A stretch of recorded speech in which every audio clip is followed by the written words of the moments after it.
ಗೀತಾ, ನನಗೊಂದು ವಿಷಯ ಹೇಳ್ಬೇಕು, ಬೇಗ ಬೇಗ ಬಾ.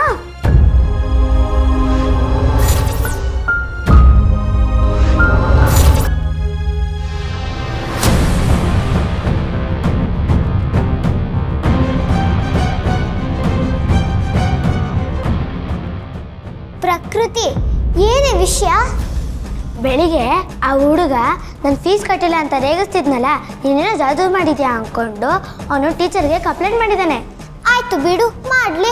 ಟೀಚರ್ ನನಗೆ ಕೇಳಿದಾಗ ನಾನು ಅವನೇನು ಮಾಡಿದ್ದಾನೆ ಅಂತ ಹೇಳ್ತೀನಿ. ಅಯ್ಯೋ ಅದಲ್ಲ, ಕೇಳಿಲಿ. ಈತ ಹೇಗೆ ಜಾದೂ ಮಾಡಕ್ಕೆ ಸಾಧ್ಯ, ಸುಳ್ಳು ಹೇಳ್ತಿದ್ಯಾ ಅಂತ ಅಂದು ಅವನಿಗೆ ಮಾಡಿದ್ರು. ಹೌದಾ? ಆದರೂ ನಾನೇನು ಮ್ಯಾಜಿಕ್ ಮಾಡಿಲ್ಲ, ಮತ್ತು ಅವ್ನು ಯಾಕೆ ಹಂಗಾಡ್ದ ಅಂತಾನೂ ನಂಗೆ ಗೊತ್ತಿಲ್ಲ. ಸರಿ, ಅದು ಬಿಡು, ಈಗ ಆಟ ಆಡೋಣ ಬಾ.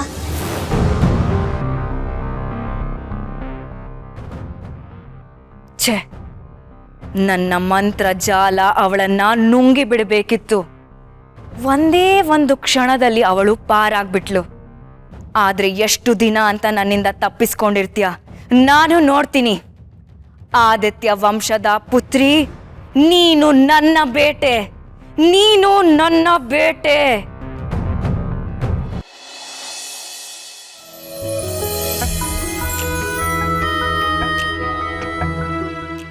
ದುರ್ಗಾ,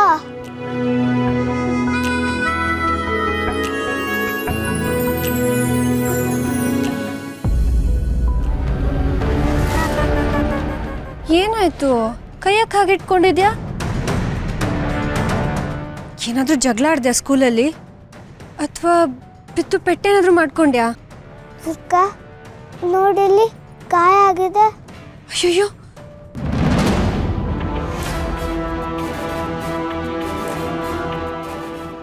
ಕುತ್ಕೋ. ಏನಾಯ್ತು ಇದು? ಹೇಗೆ ಮಾಡ್ಕೊಂಡೆ? ಗೊತ್ತಿಲ್ಲ ದುರ್ಗಾ, ನನ್ನ ಪಕ್ಕ ಯಾರು ಕೂತೇ ಇರಲಿಲ್ಲ. ಆದ್ರೆ ಇದು ಹೇಗಾಯ್ತು ಅಂತ ನಂಗೆ ಗೊತ್ತಿಲ್ಲ. ಇದು ನೋಡ್ತಿದ್ರೆ ಯಾರೋ ದೊಡ್ಡವರು ಉಗ್ರಿಂದ ಪರಿಚಿರೋ ಆಗಿದೆ. ಪುಟ್ ಮೇಡಮ್, ಸ್ಕೂಲ್ಗೆ ಹೊರಗಡೆಯಿಂದ ಯಾರಾದ್ರೂ ಬಂದಿದ್ರಾ? ಇಲ್ಲ ದುರ್ಗಾ, ನನ್ನ ಕ್ಲಾಸ್ ರೂಮಲ್ಲಿ ಇದ್ನ ನನ್ನ ಫ್ರೆಂಡ್ ಬಂದ್ಬಿಟ್ಟು ಆಟ ಆಡೋಣ ಬಾ ಅಂತ ಕರೆದ್ಲು. ನಾನು ಹೋಗಕ್ಕೆ ಹೋದೆ, ಸಡನ್ ಆಗಿ ಇಬ್ರದಂಗಾಯ್ತು. ನನ್ನ ಕ್ಲಾಸ್ ರೂಮ್ ಅಕ್ಕಪಕ್ಕ ನೋಡಿದೆ, ಅಲ್ಲಿ ಯಾರೂ ಇರಲಿಲ್ಲ. ಮತ್ತು ಕೈಯಲ್ಲಿ ನೋಡಿದ್ರೆ ಗಾಯ ಆಯಿತು. ನನಗೆಲ್ಲ ಕನ್ಫ್ಯೂಸ್ ಆಗ್ತಿದೆ ದುರ್ಗಾ.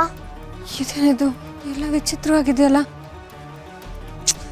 ಹೋಗ್ಲಿ ಬಿಡು, ನಾನು ಗಾಯಕ್ಕೆ ಆಯಿಂಟ್ಮೆಂಟ್ ಹಚ್ತೀನಿ.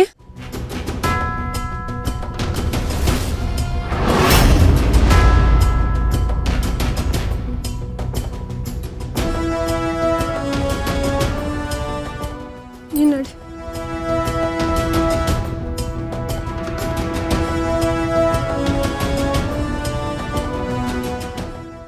ಆ ಗಾಯ ಬರೀ ಗಾಯದ ಥರ ಕಾಣಿಸ್ಲಿಲ್ಲ. ಆ ಗಾಯದ ಮೇಲೆ ಹಸಿರು ಬೆಳಕು ಹೇಗೆ ಮೂಡ್ತು? ಅಂದ್ರೆ ಆ ರಾಕ್ಷಸಿ ನನ್ನ ಮಗಳ ಹತ್ರ ಬಂದ್ಬಿಟ್ಲ.